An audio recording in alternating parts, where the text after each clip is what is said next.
일단 이제 지금 보면 이제 여의도 증권 채널들이 지금 두 부류로 나뉘고 있습니다. 예, 개인 투자자의 편에 서 있는 이제 그 채널하고 개간 공매도 특권 카르텔 세력의 편에 서 있는 이제 채널로 지금 이제 자연스럽게 구분이 되고 있는데 네.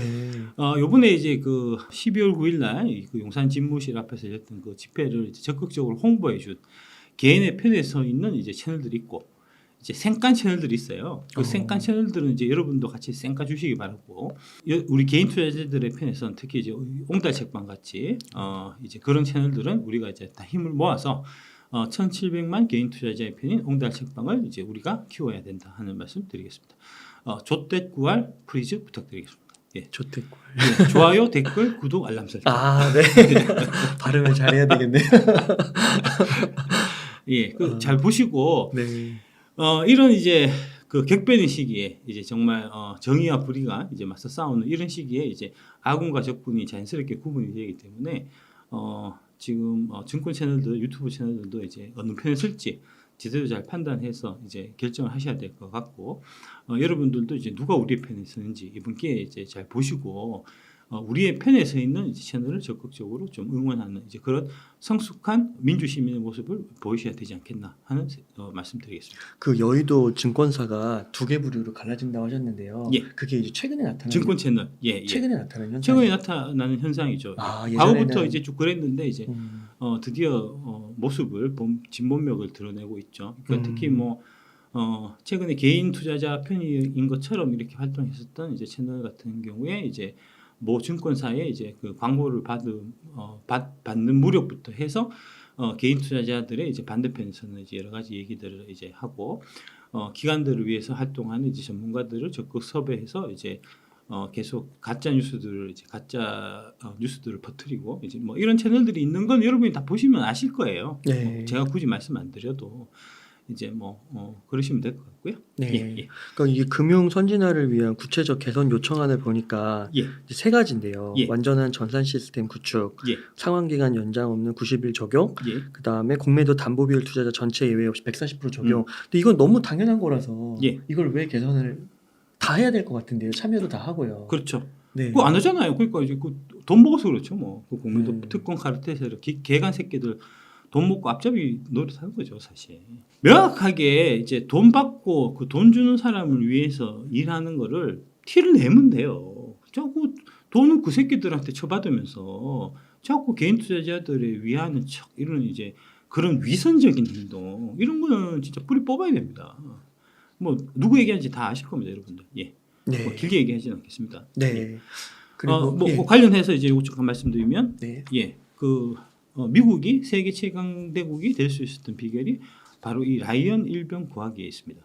그러니까 이게 이제 어떤 영화 내용이냐면 2차 세계대전 당시에 이제 사형제를 모두 전선에 보냈는데 3명이 다 죽고 막내 하나만 남았어요. 그래서 이제 저 노모가 한 명 남은 아들이라도 제발 좀 살려달라. 근데 그 아들이 지금 이제 적진의 한복판에 있었던 거예요. 그래서 그 라이언 일병을 구하기 위해 가지고 이제 톰 행크스부터 이제 특공대가 투입돼서 이제 벌어지는 이제 여러 가지 일들 이제 이게 이제 라이언 일병 구하기의 이제 그 주 핵심이고 결국은 이게 이제 얘기하는 게 그 미국의 정신에 대해서 미국 국민들의 재산, 생명을 지키기 위해서 미국이라는 나라는 뭐든지 할 수 있다 하는 거를 이제 보여주는 이제 그런 영화고요. 그러니까 미국이라는 나라가 그런 나라이기 때문에 실제로 미국 사람들이 그 애국심이 스스로 샘솟는 거고 네. 그래서 다들 미국이라는 나라는 국민을 위해서 노력하고 국민들은 나를 지켜주는 국가를 위해서 충성심을 갖고 이러니까 나라가 잘 되는 거 아닙니까? 그래서 세계 최강 대국이 미국이 될 수 있는 게 바로 그 이유고요. 미국에서 보시면은 이제 그 군인들에 대한 예우가 되게 이제 높은데 네. 그게 다 그런 맥락이잖아요. 그 이 군인이 우리를 대신해서 미국을 지키기 위해서 나와서 세계를 누비면서 싸웠으니까 그 이제 군인에 대한 예우를 우리는 당연히 해야 된다는 생각을 국민들이 자연스럽게 갖는 거고 네.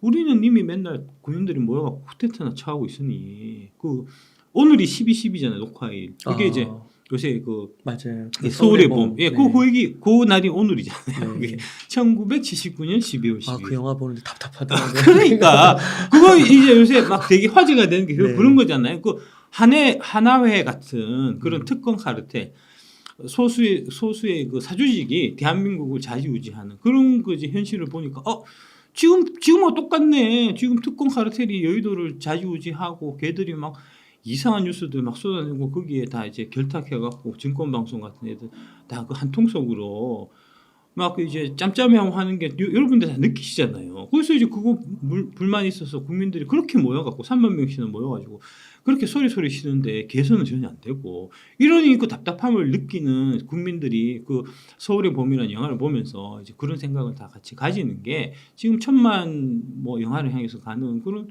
그 가장 결정적인 이유 아니겠습니까? 정신 차려야 됩니다, 진짜. 우리나라 왜 이렇습니까, 정말.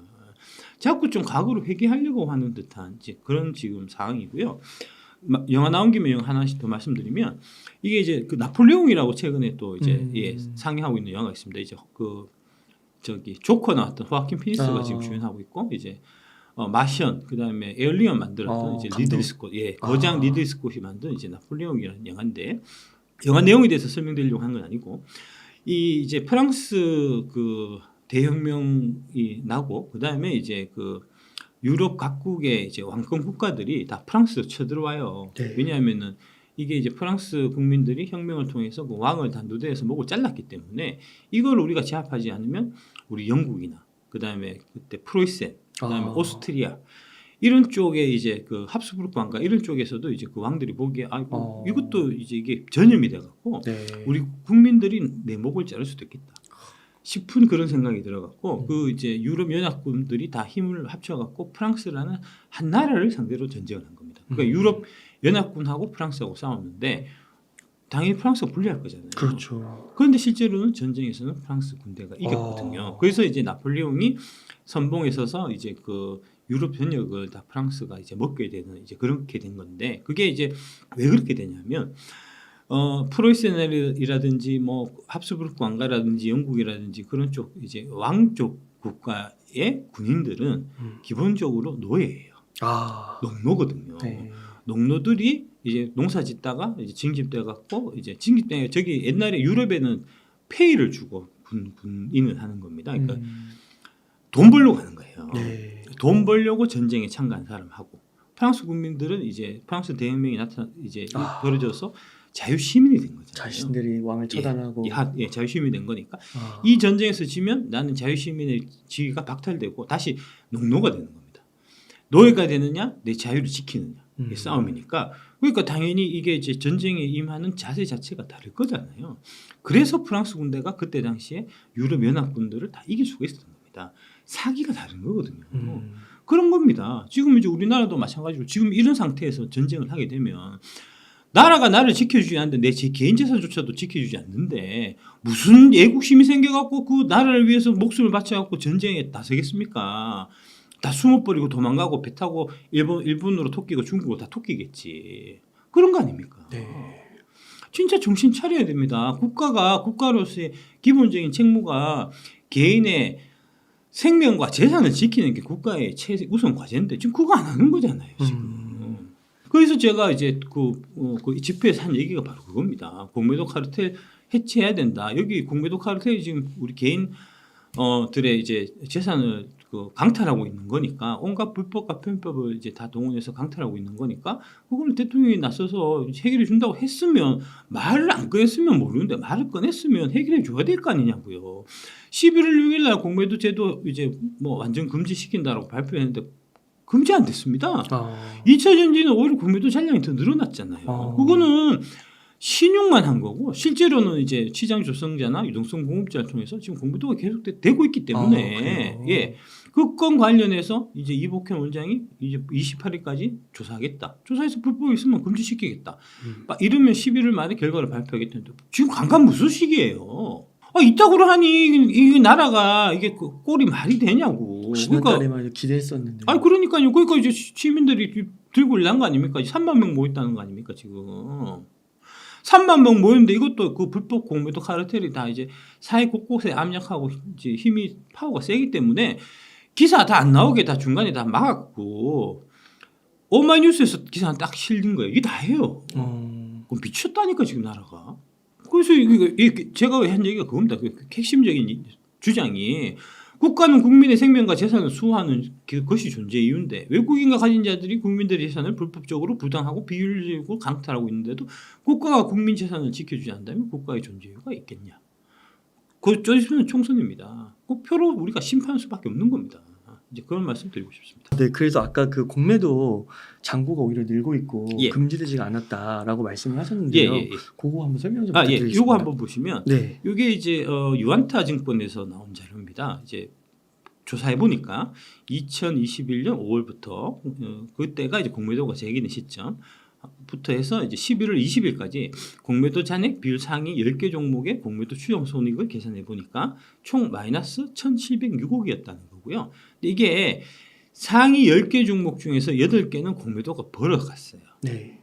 그러니까 벌어가고 에코프로 BM, 에코프로 2개 종목에서만 크게 손실이 나서 전체가 마이너스 1,706억이었다는 거거든요. 아, 그래요? 예, 에코프로가 BM이 8,330억, 에코프로가 7,587억을 손해 본 겁니다. 누가 손해 받겠습니까? 공매도 쳤던 애들이 손해 받겠죠. 네. 그러니까 기관 외국인들이에요. 기관 외국인들 1조 6천억을 뺏어갔고 제가 우리 대한민국 시민 여러분들한테 골고루 나눠준 겁니다. 아, 네. 그래서 제가 에이도를 내놓으신 겁니다. 예.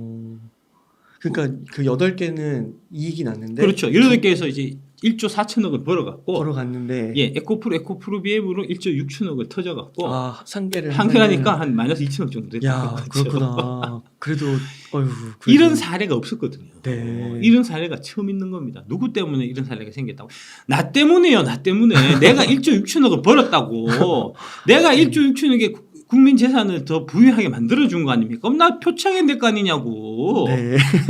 그런데 그 새끼들이 그 이제 그 외국인이라고 불리는 그 다음에 개간들하고 다 협잡해갖고 뒤에서 돈 쳐먹고 그 저기 눈방에서 이제 그 눈방에서 모이고 사우나도 같이 하고 그 다음에 골프도 같이 치고 하면서 서로 밀어주고 당겨주고 뒷돈 챙겨주고 하는 사이기 때문에 오히려 국민이 반대편이 국민을 가난하게 만들고 오히려 부유한 자들 외국인들을 더 부유하게 만들어주기 위해서 지금 처노력하고 있고 그러면서 이게 이제 공매도 금지한다고 말만 하고 신용만 하고 실제로는 계속해서 유지하려고 그 센지라를 지금 하고 있다는 거 아닙니까? 네. 다 모가지를 쳐야 됩니다. 혁명을 해서 다 갈아엎어야 됩니다. 그다음에 이게 이제 지금 보면 공매도 금지 이후에 개별 주식 선물 시장에서 외국인 순매도 규모가 확대돼 갖고 주식 선물 개별 주식 선물 미결제 약정이 100만 개 계약 이상 증가했다는 거거든요. 이게 이제 2차 전지들 주식들을 이제 지금 계속해서 떨어뜨리고 있는 이제 그거고요. 이게 12월 14일이 만기입니다. 네. 얼마 안 남았습니다. 내일 모레네요. 이때 이제 정상적인 상황이면 이제 롤오버를 해서 이제 3월물 개별 주식 선물 공매도를 치고 뭐 이런 형태가 될 텐데 뭐 어떻게 될지 잘 모르겠습니다. 좀 그런 상황이고요. 그러니까 12월 14일이 되게 좀 큰 분기점이 될 수 있는 이제 상황이라는 것만 좀 기억해 두시면 될 것 같고요. 네. 요 얘기가 그겁니다. 공매도 금지 한 달에 에코프로 BM 잔고 늘어난 배경에서 보면 지금 전형적으로 공매도 잔량이 늘어나는 주식들은 주가가 상승하고 공매도 잔량이 다시 늘어나는 주식들 같은 경우는 좀 상승하지 않거나 상승하더라도 상승률이 좀 미약한 네. 그런 현상들이 엄연히 지금 나타나고 있습니다. 이제 그 얘기입니다.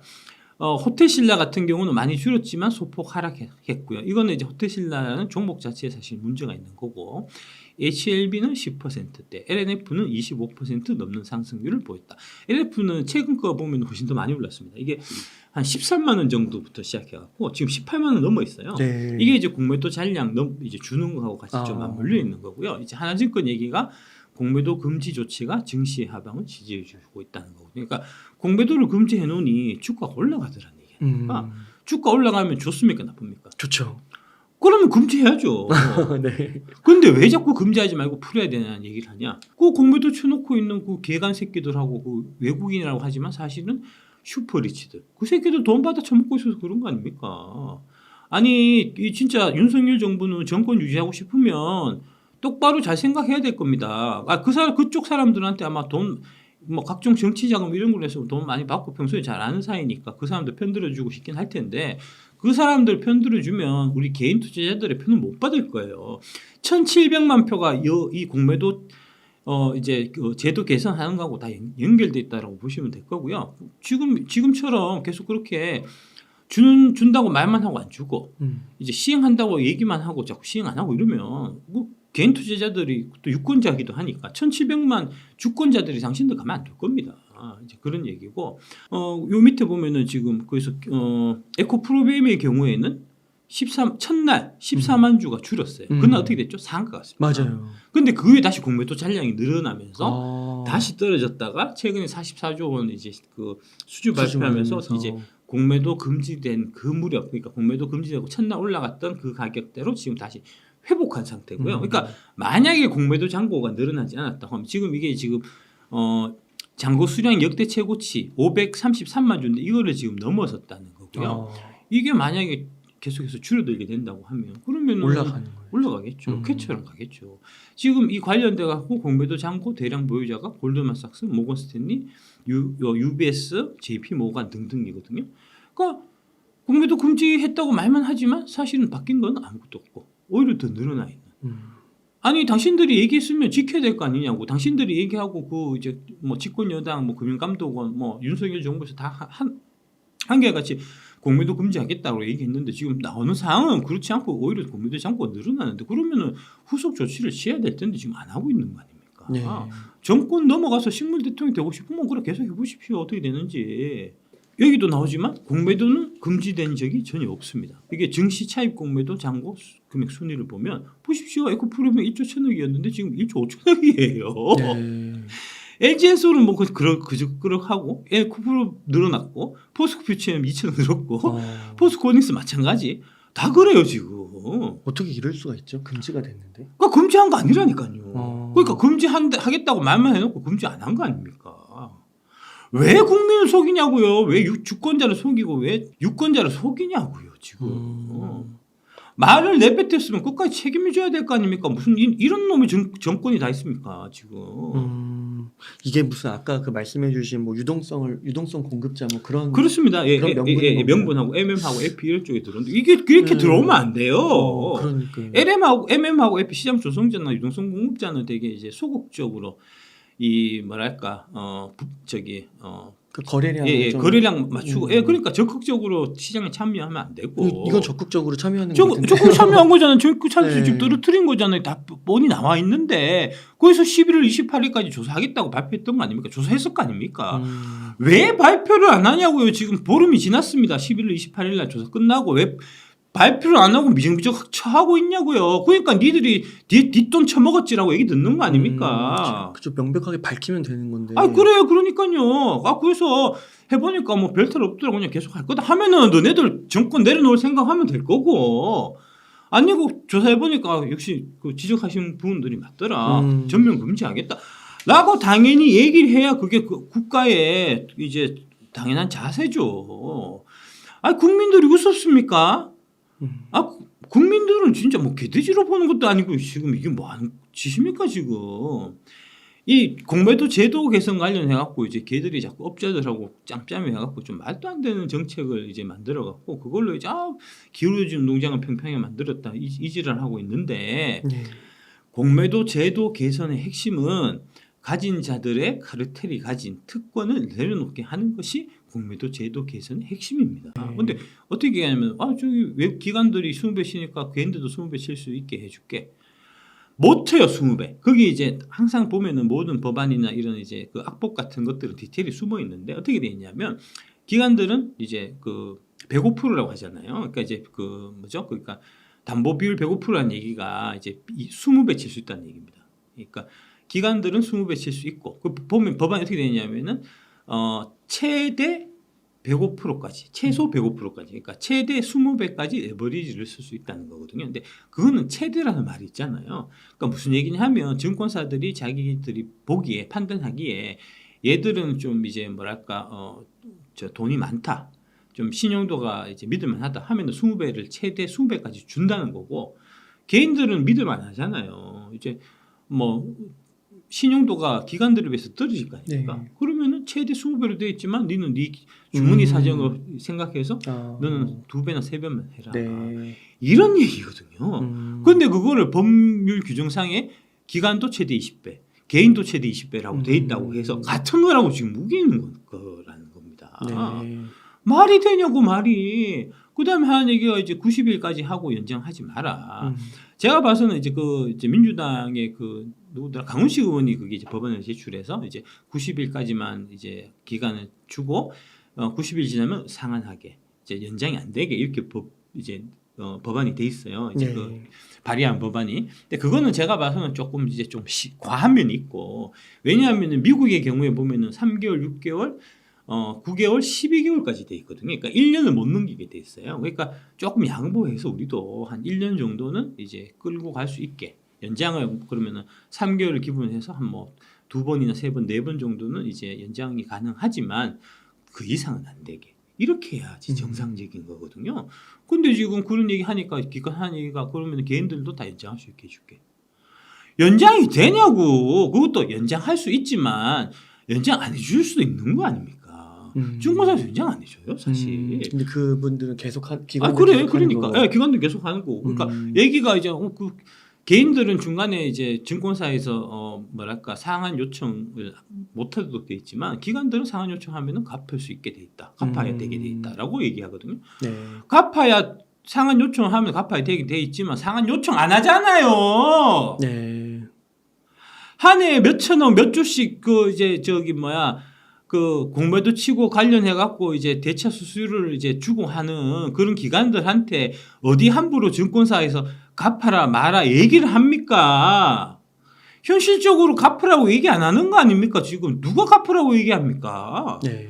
그따구로 법을 만들어 놓고 그따구로 사람들을 지금 현혹하고 속이려고 한다고요. 약간 장난친다고 지금 이 개새끼들이 진짜. 네. 너 조심해라. 내 만나면 진짜 너 죽통 날라간다 이 새끼야 너. 진짜 이게 진짜 약간 눈 가리고 안 눈 가리고 안 하는 거 조사모사 아닙니까? 갖고 막 그래 그러니까 사람들이 다 빡치는 거 아닙니까? 거기서 3만 명 모인 거잖아요. 우리들의 이해력이 떨어진다고 생각하는 그러니까 우리 개돼지로 보고 있다니까 시민들을. 새끼들이 진짜 꼭 전산화 관련해 갖고도 그 이제 정부를 전산하기 좀 어려우니까 이제 증권사만 일단 전산하고 그 다음에 기관들이나 이제 그 외국인 같은 경우는 이제 자율이 맡기겠다 이런 거거든요. 아니 공매도를 그 롱숏 펀드들이 치지 개강 너무 롱숏 펀드하고 외국인들이 치지 증권사만 그거 전산해갖고 뭐하냐고 그게 말이 되냐고 진짜 말 같지는 않은 소리 차고 자빠서 정말. 그 외국인 그런 애들을 왜 빼는 거예요? 돈 처먹어서 그렇죠. 그러니까 특권 카르텔이라고 제가 얘기하는 거잖아요. 첫 번째로 이게 이제 불법을 적발할 수 있는 시스템을 구축해야 되는 거고, 그러니까 이제 공매도 전산화를 하라는 얘기가 그거잖아요. 공매도 전산하라는 얘기가 아니고 지금처럼 불법 무차입 공매도가 난무해도 지금 찾아낼 방법이 없으니 찾아낼 방법을 니네가 만들어서 갖고 오라는 얘기 아닙니까? 근데 못 갖고 있다는 거 아닙니까? 어렵다는 거 아닙니까?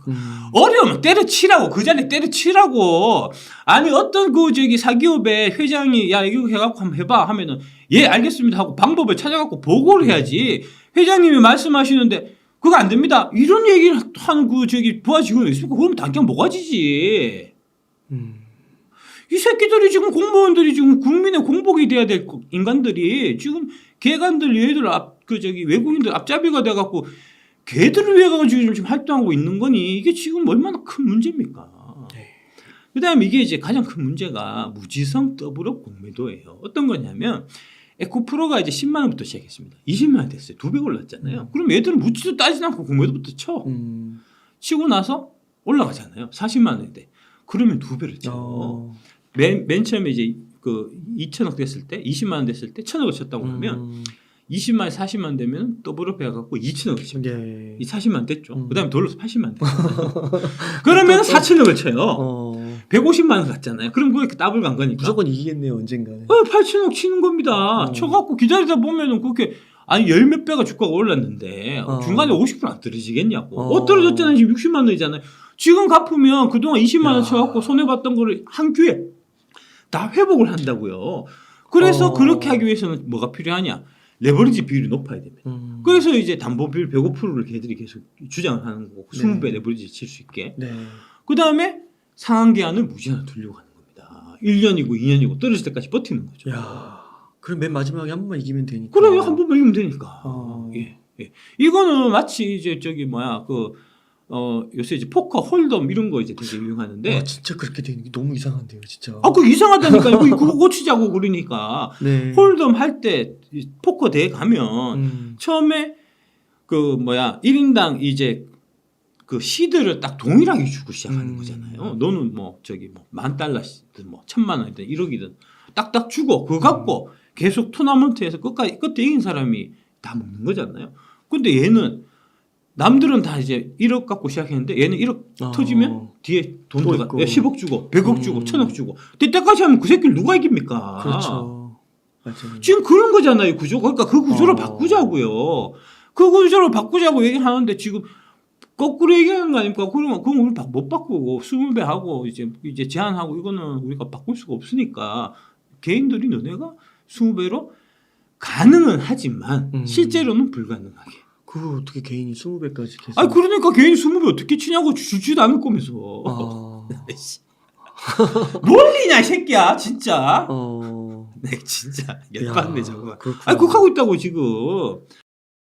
안녕하세요, 박순혁 작가입니다. 저와 함께하는 기업 밸류에이션 클래스 드디어 여러분들께 선보입니다. 지금과 같은 시기에 올바른 밸류에이션을 하실 수 있으면 큰 부자가 되는 길이 열려있다. 지금 당장 그리고 평생 활용할 수 있는 강의입니다. 해당 영상 고정 댓글 링크를 통해서 지금 바로 신청하실 수 있습니다. 많은 성원 부탁드립니다. 감사합니다.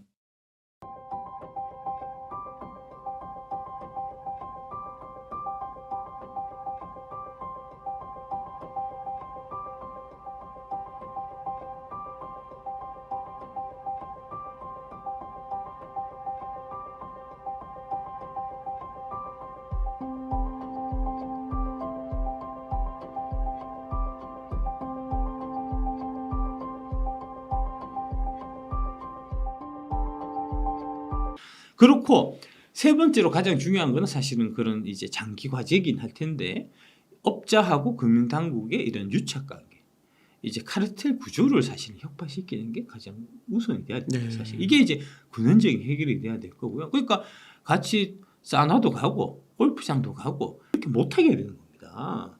그렇게 할 수 있는 이런 이제 이 커넥션이 돌아가게끔 돼 있는 구조를 혁파해야 되는 거고요. 지금 사실 이제 가장 큰 문제가 뭐냐면 제가 봐서는 가장 선결해야 될 과제는 뭐냐면 금융감독원의 직원들의 월급을 2배로 올려줘야 돼요. 지금 어떤 상황이냐면 금융감독원 이제 직원들의 연봉이 공무원에 비해서는 같은 이제 이 같은 연차에 이제 행시를 통과해서 이제 올라가는 공무원들에 비해서는 높은 편입니다. 하지만 그 사람들이 감독하는 이 금융기관들은 너무 차이가 월급이 많이 받는 직종이거든요. 그러면 당연히 마음속에 상대적인 그러니까 상대적인 박탈감 느끼잖아요. 그렇구나. 예. 그래서 어떻게 하냐? 조금 다니다가 이게 이제 그러네요. 자리가 이렇게 그렇군요. 예. 그래서 다니다가 업자들 말 잘 들어주고 너네들 필요한 건 뭐냐? 그래? 공매도 제도를 너네들 편에 맞게 그렇게 불공정하게 하면 너네들 좋아? 해주고 퇴직하면 그 회사를 간단 말입니다. 그래서 금융감독원에 지금 근무하는 직원들의 가장 큰 꿈이 뭐냐면 부원장보까지 달고 부원장보하고 나오면 어디 가냐? 노펌을 간단 말입니다. 그런데 그 사람들이 법하고는 아무 관계 없는 거잖아요. 왜 노펌을 가냐? 금융감독원이 지금 이 각종 이제 처분 내리고 하는데 쥐들 마음이에요. 자의성이 너무 크거든요. 그러니까 이제 이제 만약에 그런 건이 생겼을 때 이제 김현장에 있는 소속돼 있는 정관을 활용해서 그쪽으로 이제 소송을 주면 벌금 1조 맞을 거 5천억 맞게 하고 벌금 1,000억 맞을 거 뭐 500억은 막 맞게 하거든요. 그러면 그 사람한테 100억 줘도 비싼 게 아니잖아요. 그렇죠. 그렇게 돌아간다고요 지금. 그래서 승진하면 그렇게 되는 거고. 근데 부원장분 몇 명 없습니다. 한 12명인가 그렇거든요. 그러니까 그거는 되게 이제 좁은 문이고 그 안에서도 열심히 이제 정치 활동하고 이제 각종 공매도 특권 카르텔의 앞잡이로서 이제 열심히 활약했던 애들만 사실 주는 거고 다 그렇지는 않아요. 그러니까 어떻게 하냐면 대충 다니다가 내가 부원장 뽑으면 안 될 것 같은데 싶으면 중간에 일찍 그만두고 나와요. 나와서 이제 금융회사에 취직하면 내가 이제 예를 들어 갖고 금융감독원에서 대충 부장으로 나오면 거기 이제 은행에서는 이사나 감사나 이런 자리를 준단 말입니다. 이사 감사 주면 한 해 연봉 4, 5억씩 받고 차량 주고 법카 주고 이럴 거 아닙니까? 아, 그 자리를 내가 가야 되는데. 근데 내가 그 상대편에 있는 이제 그렇죠. 증권사나 뭐 금융기관이나 거기에 해가 되는 그렇죠. 내가 감독을 할 수 있겠습니까? 못하죠. 그래서 못 한다고요 지금. 이 구조를 빨리 깨야 돼요. 이거는 뭐 당장 될 건 아니고 장기적인 과제긴 하지만 그런 형태로 가야 되고 이게 지금 이제 그 비슷한 예가 이제 싱가포르 그 이광요가 처음에 이제 총리가 됐을 때 싱가포르도 이제 되게 이 부패나 공무원들의 부정부패가 되게 만연한 나라였는데 네. 어떻게 해결했냐? 공무원들의 월급을 엄청나게 많이 올렸어요. 아, 대대적으로 그렇게 리카뉴가 하는군요. 예. 와. 대대적으로 공무원들의 월급을 올리고 대기업 네. 연봉의 2배를 줬어요. 와. 대신에 이게 그런 부정부패 인류가 되면 끝나는 잡아서 남중국해 다 빠뜨려서 죽였답니다. 아, 진짜로 진짜요? 진짜로 농담이 아니고 와, 진짜로 엄청나네요. 그렇게 하니까 이게 다 사라졌다는 거 아닙니까? 야, 그 인간의 본성을 완전 꿰뚫은 예, 조처네요. 예. 금감독원도 지금 그렇게 가야 돼요. 지금 당장 채찍과 당근을 갖춰야 되는 당근은 월급 올려주고 대우를 제대로 해줘야 되는 거고 일단 기본적으로 이게 그 금융 회사들보다는 연봉이 높아야 그래야지 그치. 이제 내가 감독하면서 맞아요. 얘들 말을 안 듣기도 그렇게 해놓고 그렇게 했는데도 불구하고 계속해서 짬짬이 놓고 이제 이게 뭐 골프장 가서 걸렸다든지 룸사롱 가서 걸리면 그 새끼들은 단칼에 조져야죠.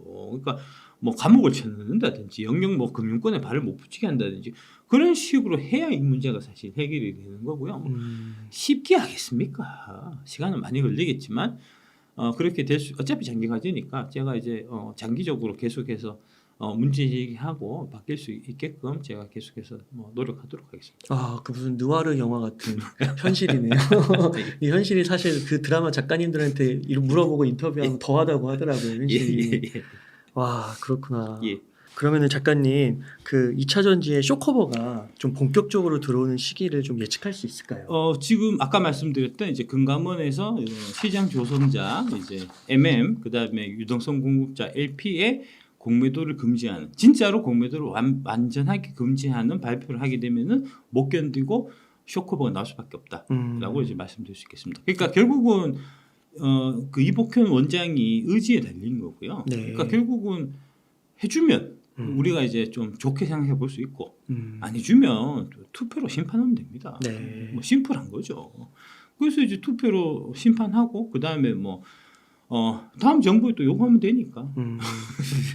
요게 2020년 10월달에 네. 나온 발간된 2차 전지 전기차 시대 그 많은 싱하를 누가 다 먹을까 해서 이제 하나투자증권의 이제 이용욱 애널리스트가 발간했던 이제 인덱스 리포트고요. 네. 이게 인덱스 리포트라는 게 이제 되게 좀 깊이 있게 들어가는 거예요. 그래서 보통 보면은 이제 한 50페이지 정도부터 해서 한 200페이지까지 가거든요. 네. 거의 뭐 책급으로 나오는 이제 그런 건데 이런 리포트는 좀 하나 소장을 하시고 내용들을 조금씩 이제 좀 숙지를 사실 좀 하실 필요가 있습니다. 여기 보면 그러니까 제가 말씀드리고 싶은 거는 이제 지금 최근에 2차 전지 관련된 얘기들이 뭐 전기차가 안 팔린다든지 뭐 중국 LFP가 뭐 저쩌고 하면서 뭐 여러 가지 지금 안 좋은 이제 노이즈들이 그 공매도 세력에 의해서 만들어져서 이제 사실 유포되고 있는데 네. 2022년 10월 그러니까 작년 1년 전으로 돌아가서 그때 얘기했던 거 하고 지금 하고 이제 어떤 부분이 그대로 진행되고 있고 어떤 부분은 좀 바뀌고 있고 이런 부분들을 한번 좀 보면 네. 그러면 이제 지금 사항에 대한 좀 더 이해가 좀 이제 더 되실 것 같아서 네. 제가 요 리포트 안에 있는 내용을 좀 갖고 와서 좀 말씀드리겠습니다. 한 1년 전 정도 1년 전입니다. 예. 예. 22년 10월에 이제 예상을 했었던 GM의 23년 출시 예정돼 있던 전기차입니다. 이렇게 이제 쭉 나올 예정이었고요. 23년 출시되는 GM의 전기차 라인업에서 왼쪽에 허머는 이미 나와 있고요. 근데 이제 저거는 뭐 그 뭐랄까 이제 볼륨 모델은 아니고 소수의 이제 특수한 고객층에만 파는 되게 이제 고가의 그런 차량이었고요. 지금 저거는 이제 나와서 지금도 이제 팔리고 있고. 그 다음에 리릭 저 차가 이제 저 테슬라 모델 S급에 좀 해당되는 이제 그런 형태 지금 팰리세이드 정도 이제 되는 이제 그런 차라고 보시면 되고요. 저게 22년 하반기에 지금 출시 예정이잖아요. 네. 근데 출시가 이제 일부는 되긴 했는데 아직도 대량 생산은 안 되고 있는 좀 그런 상황이고 그다음에 실버라도 이제 저게 픽업 트럭입니다. 아, 미국에서 가장 많이 팔리는 픽업 트럭이 이제 과거부터 보면은 쉐보레 실버라도, 그다음에 이제 포드의 F150, 그다음에 이제 저기 크라이슬러의 랩터라고 그 세 차종이 전통적으로 베스트셀러예요. 네. 보통 이제 한 70만 대에서 한 100만 대까지 파는 엄청나게 많은 양이 팔리는 차거든요. 미국인들의 되게 가장 좀 선호하는 이제 그런 차량이라고 볼 수 있는데 저 차가 23년도에 출시될 예정이었는데 아직도 출시가 안 되고 있습니다. 예. 그다음에 GMC 시에라, 저것도 23년 초에 나올 예정이었는데 저것도 안 나왔고요. 블레이저도 23년 여름인데 안 나왔고, 이코녹스도 23년 가을인데 다 안 나왔습니다. 그러네요. 24년으로 다 연기가 됐습니다. 네. 베가스가 24년으로 출시 일정이 지금 연기되어 있는 상황이고요. 이런 일이 왜 생겼냐? 요 세 가지 이유 때문에 그렇습니다. 첫 번째는 이제 전기차를 제작하고 그 다음에 이제 배터리를 만드는 그 세부 사항이 있어서 각종 사소한 문제들이 계속해서 발생하고 있습니다. GM하고 LG 엔솔이 같이 이제 협력해서 만든 게 이제 얼티엄 셀즈인데 네. 그게 21년 가을 겨울에 아마 완공이 됐을 거예요. 돼서 지금 이제 2년차, 3년차로 지금 접어들고 있는데 아직까지도 이게 가동률이 75%밖에 안 됩니다. 100%까지 안 됐어요. 그러니까 이제 그 배터리도 사실 좀 덜 나오고 있고, 그 다음에 이제 팩토리 제로라는 이제 그 전기차 전용 공장이 21년 가을에 11월달에 완공이 됐을 겁니다. 11월에 완공돼서 그것도 지금 이제 가동한 지가 3년째 되고 있는, 만으로는 한 2년 정도 된 건데 그 공장도 아직 완벽하게 돌아가고 있지는 않아요. 네. 그러다 보니까 이게 이제 생산이 원활치 않아서 신규 차종이 지금 나오지 않고 있는 거고요. 그다음에 올해 특히 4분기에 UAW 전미 자동차 노조가 파업이 있었습니다. 그래서 이제 더 그런 문제가 있었고, 그다음에 이게 가장 좀 결정적인데 지금 IRA 규정상에 지금 세액 공제는 어떻게 되냐면 1,000만 원 정도를 이제 차값을 세이브를 할 수 있는데 미국의 경우에는 살 때 주는 게 아니고요. 1년 지나갔고 소득세 신고할 때 세액을 감면하는 그런 구조로 되어 있습니다. 네. 그러니까 23년에 사면 실제로 이제 그 24년 5월달에 이제 소득세 신고할 때 신고해서 1,000만 원을 돌려받는 그런 구조거든요. 근데 우리는 어떻게 되어 있습니까? 살 때 바로 1,000만 원 깎아주잖아요. 네. 대개의 경우는 그렇거든요. 네. 그러니까 그게 사실은 뭐 똑같은 거긴 하지만 사는 입장에서 보면은 당장 처음 살 때 1,000만 원 깎고 사는 게 훨씬 부담이 덜하잖아요. 네. 근데 그게 규정이 10월 달에 바뀌었습니다. 여기 중앙일보 기사 10월 7일 날 보면은 미국이 내년부터 전기차 살 때 바로 세액 공제. 살 때 바로. 예. 그게 24년 1월 1일부터 적용되거든요. 그러면은 23년에 사겠습니까? 24년. 그렇죠. 기다리겠죠. 지금 그런 상황입니다. 그래서 이제 아까 나왔던 이제 23년에 나오기로 했던, 하반기에 나오기로 했던 차량들이 이제 이런저런 이유로 해서 이제 출시 일정이 계속 밀렸는데 네. 보니까 24년 여기보다 24년에 가야 되겠다. 이 얘기는 뭐냐면은 지금 현재 이제 올해 23년 하반기 들어갔고 이제 뭐 상당히 조금 슬로우하게 느껴지는 2차 전지 관련된 그런 이제 매출들이 내년으로 다 이연돼 있다. 그럴 것 같으네요. 예, 24년대부터는 이제 이게 본격적으로 적용이 되면서 세액 공제도 받고 신차 모델도 나오고 하면서 이제 대대적으로 크게 이제 붐이 일어날 거고, 그거는 한국 2차 전지 산업 입장에서 보면은 이제 큰 호재로 그 매출 성장으로 이제 다가오지 않겠나. 그렇게 되면은 지금 바닥을 기고 있는 리튬 가격도 다시 상승하게 될 거고, 그러면은 P와 Q가 같이 늘어나서 실적이 내년부터는 빠른 속도로 개선되지 않겠나. 이제 그렇게 볼 수 있는 거고요. 네. 요거 한번 펴보시면, 이것도 그 하나투자증권 센터 그 자료입니다. 보시면 실버라도 이게 이제 맨 밑에 있는 쪽에 제일 큰 포션을 차지하고 있는 게 바로 실버라도. 이제 아까 보였던 픽업이고요. 그 다음에 이제 약간 노란색 띄고 있는 게 GMC 시에라. 그 위에 있는 게 이코녹스입니다. 이 세 모델을 합치면 2017년에 대략 한 110만 대 정도 팔았고요. 2020년에 이제 130만 대 가까이 판 차량이거든요. 네. 이 세 개만 합치면. 그러니까 되게 원래 잘 팔리던 내연기관 차들이 전기차로 바뀌는 거예요. 그럼 무슨 얘기냐면 이게 바뀌었을 때 네. 기존 원래 이거를 이 차를 되게 선호하는 내연기관일 때 선호하는 사람들이 전기차로 넘어갈 수 있다는 얘기잖아요. 네. 예. 그래서 24년에 미국 중심의 K 배터리가 폭발적인 성장이 기대되는 이유가 바로 이것 때문이고요. 딱 요 100만 대, 120만 대가 정말 좋은 케이스는 이렇게 완전 복제되듯이 그렇죠. 딱 예. 이렇게 다는 그렇죠. 거네요. 아마 당장은 어렵더라도 좀 이제 좀 시간이 시일이 음. 걸리게 되면 결국은 이제 내연기관차가 저 차들은 다 사라지고 그 차들이 다 전동화 되어 버리기 때문에 저걸로 이제 130만 대 팔게 되면 거기에 들어가는 배터리를 따지면 어마어마하겠죠. 네. 되게 좋은 것 예, 같습니다. 다음 보시면 네. 그 다음에 이게 또 더 중요한 거는 대당 탑재 용량이 되게 큰 모델이라는 겁니다. 차들이 커요. 네, 많이 들어가겠네요. 예, 많이 들어가죠. 예, 여기 어. F 시리즈 램 실버라도 이게 아까 말씀드린 픽업 3대장이라고 하는 거고요.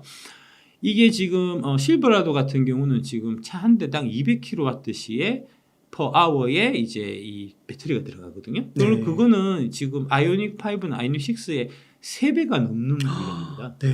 그러니까 차 한 대 팔면 배터리는 아이오닉 6 3개 파는 거하고 동일한 양을 와. 파는 거예요. 그거를 70만 대가 파는 거거든요. 네. 어마어마할 거 아닙니까? 그럼 210만 대 파는 거와 마찬가지예요. 올해 지금 현대차가 총 전기차 판매 대수가 한 60만 대 될 겁니다. 그러니까 210만 대면 네. 어마어마한 거예요, 실제로. 그러네요. 그 3년 예, 판매량이요. 그 시장이 이제 생기는 거니까 와. 거기도 가는 배터리가 얼마나 크겠습니까?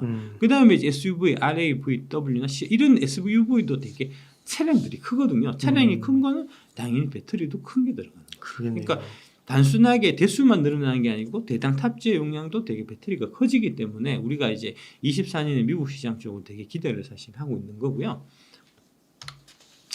그래서 이게 이제 25년에 빅뱅 폭발이 일어났는데 2차 전지 한 얘기가 바로 이 얘기입니다. 이게 이제 요 리포트에 보면 어떻게 되냐면 25년에 퀀텀 점프가 기대된다 이렇게 돼 있어요. 기술이 네. 돼 있거든요.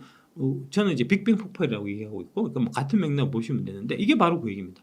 24년, 25년 이게 생산 스케줄이 다 나와 있는 거니까 이상 없다. 예, 생산 스케줄이 와. 24년, 25년, 26년에 주로 맞춰져 있어요. 네. 그러니까 24년에 조금 이제 신차 내놓고 처음에는 많이 못 만드니까 처음에는 뭐 10만 대, 20만 대 만들다가 25년 되면 40만 대, 50만 대, 26년은 100만 대, 150만 대 만드는 이런 스케줄로 잡혀 있고 그 스케줄로 지금 계속 가고 있고 변화된 건 아무것도 없다는 겁니다. 실제로 네. 이제 그런 얘기고 그 다음에 여기도 나와 있지만 아까 말씀드렸던 그거 대당 탑재량 증가로 배터리 수요는 더 가파르게 증가할 거다.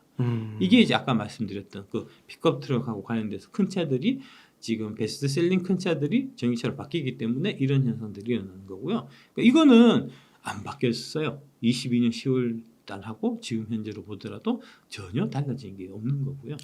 예. 지금 좀 막 전기차 수요가 둔화됐다 뭐 이렇게 말하기도 하는데 예. 큰 차이가 없는 건가 보네요. 그렇죠. 예. 그러니까 대한민국만 이제 현대차하고 현토부 그다음에 환경부가 개판차 갖고 올해 홀로 마이너스 30%를 기록하고 있고요.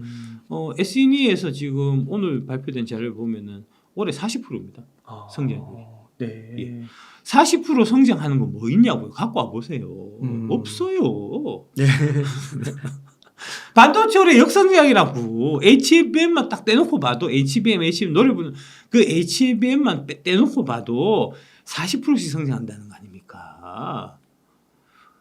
전기차 2차는 40%라고 전기차가 40%면 2차 전지는 50% 60%입니다. 70%입니다. 네. 근데 그게 지금 성장이 둔화됐다고 얘기하니 이거 미친 것들이죠. 공매도를 얼마나 돈을 쳐먹었으면 그따위 소리하고 다닙니까? 그러네요. 40% 엄청나네요. 그러면 작가님 지금 2차 전지 주식들이 지금 조정 구간이긴 하잖아요. 예. 이런 가운데 혹시 좀 포트폴리오 변화가 좀 있으셨을까요?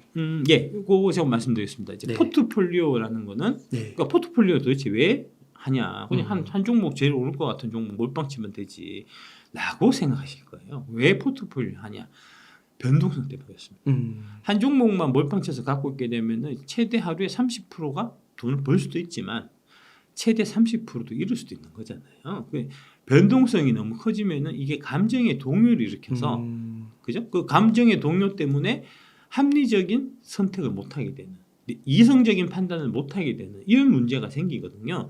그래서 그 변동성으로 인한 위험을 분산시키자 해서 바로 나온 게 포트폴리오다라고 이해하시면 될 거고, 그러니까 개별이 아니고 여러 종목별로 하나의 이제 그 바스켓 형태로 이제 생각하셔야 된다는 개별이 아니라 포트폴리오 관점으로 이제 접근해야 된다는 거고요. 그러니까 제가 이제 누차 말씀드리지만 5개에서 10개 정도가 개인은 적정하다. 5개나 10개를 한 묶음으로 보시고 그 안에서 이거를 한 단위로 생각해서 이제 판단하셔야지. 그냥 개별적으로 내가 LG전자 샀는데 LG전자 10만 샀으니까 10만 밑에서는 절대 안 팔아. 이런 식으로 접근하시면 안 된다. 네.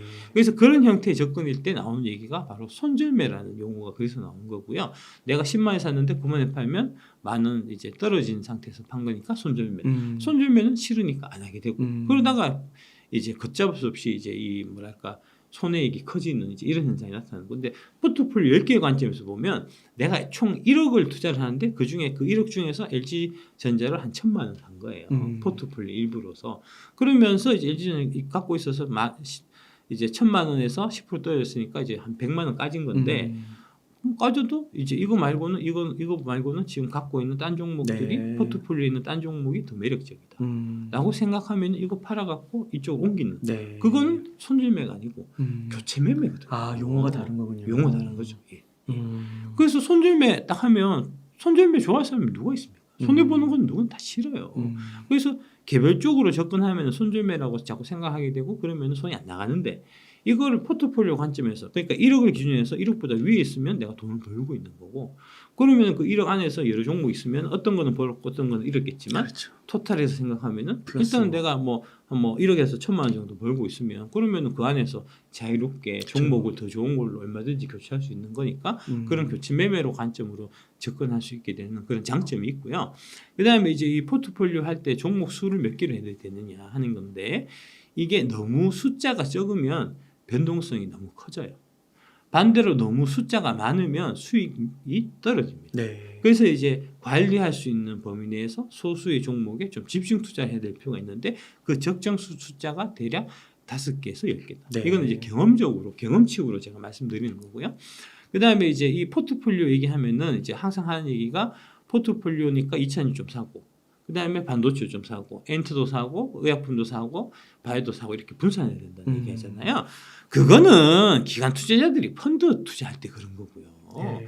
펀드는 현대 포트폴리오 이론이라는 딱 규정되어 있는 이론을 바탕으로 해서 법제화가 돼 있기 때문에 그 법을 따라가야 되기 때문에 어쩔 수 없이 그렇게 이제 업종 분산하는 네. 그다음에 이제 지역별로도 분산해서 한국 좀 투자하고 미국 좀 투자하고 그렇게 하는 거고요. 개인들은 그럴 필요가 없어요. 실제로 워렌 버핏이나 피터 린치는 그런 형태의 현대 포트폴리오 이론을 100% 부정하는 입장입니다.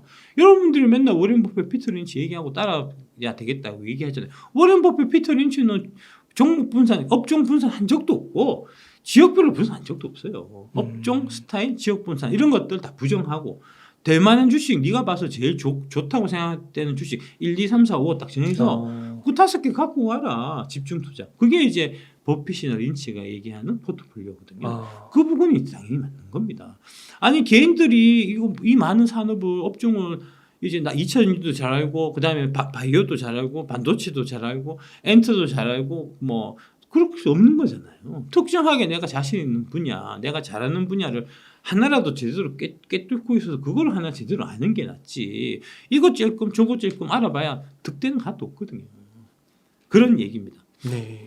그다음에 이제 그 관련해 갖고 이제 아까 포트폴리오 이제 그 말씀드렸고 그다음에 포트폴리오 자산 배분이라는 게 있어요. 이거 먼저 좀 기억하실 필요가 있는데 이건 뭐냐 하면 아까 포트폴리오라는 거는 이제 내가 주식을 1억을 투자하기로 결정했다 했을 때 그 1억의 주식을 개별적으로 어떤 종목이 나눠서 투자하느냐는 거고 이 포트폴리오 자산 배분은 주식하고 예금을 몇 대 몇으로 하는 거예요. 네. 그러니까 위험 자산과 안전 자산을 비중을 결정하는 거. 이게 이제 포트폴리오 자산 배분이라고 하는 거고요.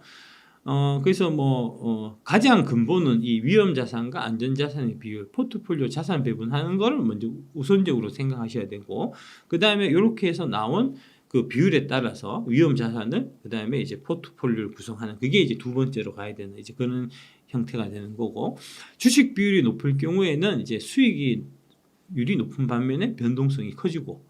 반면에 이제 채권이나 예금 비율이 높으면 수익은 좀 떨어지는 반면에 변동성도 같이 떨어지는. 네. 이제 개인의 각각의 사정에 따라서 적정 비율을 이제 선택하는 이제 이런 게 필요하고 나는 좀 안정적으로 가고 싶다 하면은 당연히 이제 채권이나 예금 비율을 높이고 주식을 줄여야 되는 거고 나는 좀 공격적으로 아직 나이도 젊고 뭐 지금 좀 실패해도 언제든지 다 복구할 수 있는 이제 그런 뭐랄까 시간이 시간이 있으니까 그럴 있고. 경우에는 주식을 좀 많이 늘리는 이제 그런 형태로 이제 접근하셔야 된다는 거고요. 그다음에 이제 이 포트폴리오 조정하는 거에 있어서 이제 밸류에이션에 기반한 그 포트폴리오 조정의 사례를 제가 한번 말씀을 드리겠습니다. 이게 네. 이제 에코프로 머티리얼즈하고 사실 관계 있는 건데 에코프로 머티리얼즈는 제가 이제 처음 상장할 당시 그 이전에도 항상 말씀드렸던 게 에코프로 BM의 한 30에서 한 40% 수준이 나는 적정하다고 본다. 이렇게 말씀드렸거든요. 11월 28일 날 에코프로 BM의 시총이 23조 9천억이었습니다. 네. 이때는 24만 4,500억 기준이었고요. 그러면 30%로 계산하면은 7조 2천억, 40%면은 9조 5천억 정도가 되고요. 네. 마침 11월 28일 날 에코프로 머티리얼즈 시총이 9조 1천억이었거든요. 네. 13만 3천억 기준. 그러면은 40% 거의 상단에 다 온 거잖아요. 그러네요. 예, 그래서 저는 이제 판단은 이 상대적으로 에코프로 머티리얼즈가 BM보다는 비싸졌으니까 상대적으로 비싼 에코프로 머티리얼즈의 일부를 팔고 그 돈으로 상대적으로 더 싼 에코프로 BM 등을 산 이게 바로 포트폴리오 조정이고요. 예, 요거는 이제 제가 말씀드렸었던 그런 거고. 요거 이제 다시 표로 한번 쭉 제가 설명드리면 11월 17일 에코프로 머티리얼즈를 제가 처음에 샀을 때 그때 11월 17일 날 제가 49,000원에 샀거든요. 상장한 첫날입니다. 이제 네. 32,600원에 이제 공모가가 결정이 됐고 공모하고 처음 이제 상장됐을 때 많이 안 올랐어요. 그래서 49,000원 정도 아침에 잡을 수가 있었거든요. 네. 그 가격대를 기준해서 보면 제가 그때 적정 주가를 계산해 보니까 38만 원이 나오더라고요. 그러면은 상승률이 676%가 나오고 네. 예, 지금 이제 포스코닉스부터 해서 이 26년 적정 주가는 제가 만든 건데 이거는 여러분들도 똑같이 계산하셔 갖고 여러분도 갖고 계셔야 되는 거고요. 그래서 이제 순위로 보면은 지금 4등에 해당되잖아요. 그러네요. 에코프로 BM보다도 위에 있잖아요. 상승률이. 네. 그래서 이거 좀 사야 되겠다. 해서 이제 2천만 원치를 사서 이게 아마 투자 비중을 한 3% 정도 그때서 제가 샀던 거고요. 다음 보시면 11월 4일 날 에코프로 머티리얼즈를 팔고 에코프로를 산 이유를 보면 그 다음에 주가가 많이 올랐어요. 제가 49,000 사는데 불과 이제 잠깐 이게 이제 11월 17일하고 12월 4일이니까 대략 한 보름치 안 돼. 2주만 만의 기간에 49,000에 산 게 13만 7,500원 엄청 올랐습니다. 176으로 딱 쓰러졌네요. 상승. 아니 상승률이 아니고 이게 상승률이 상승률로 보면은 거의 한 3배 가까운 거잖아요. 네, 5만 원에서 보면 그죠? 5.35니까. 그래서 많이 벌기도 많이 벌었고 그 상황에서 다시 한번 상승률을 계산해 보니까 아까 표에서는 이게 이제 상승률액이 676이었던 게 이게 주가가 3배 올라서 상승률액이 176으로 많이 떨어졌잖아요.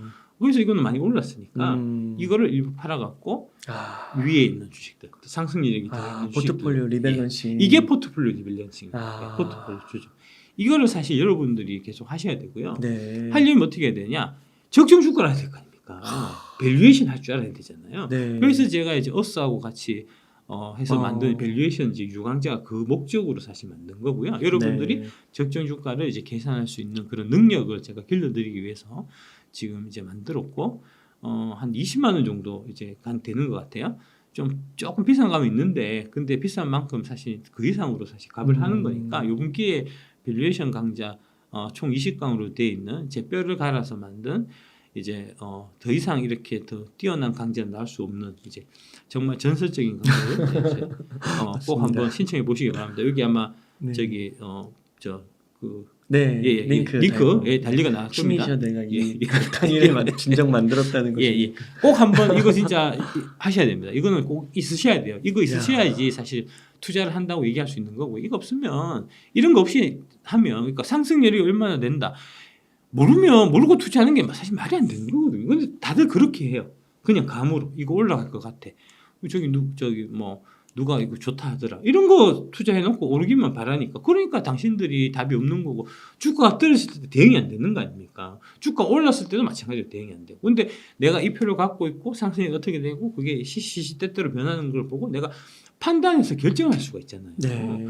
물론 틀릴 수는 있겠죠. 이제 상승률이 1227이 된다고 해서 꼭 1227 가는 건 아니에요. 물론. 네. 하지만 이런 표를 갖고 내가 가야 이게 기준이 있어야지 그 기준대로 해서 하고 나중에 틀렸을 경우에는 내가 이제 복귀를 하면서 이때 내가 실적 수정을 요걸 했는데 이게 좀 잘못됐구나.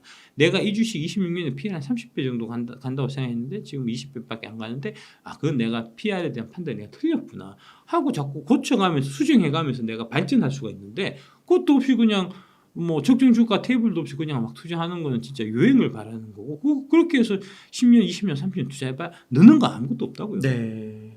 아 그래서 이때 에코프로 머티를 여기서 파시고 에코프로를 사시는 그렇습니다. 거예요. 예, 예. 에코프로 아. 등 이제 네 종목 위에 상위에 있는 네 종목 상승률 중에서 예. 아, 네 종목을 사신 거예요. 그렇습니다. 예. 야 그러셨군요. 대단하십니다.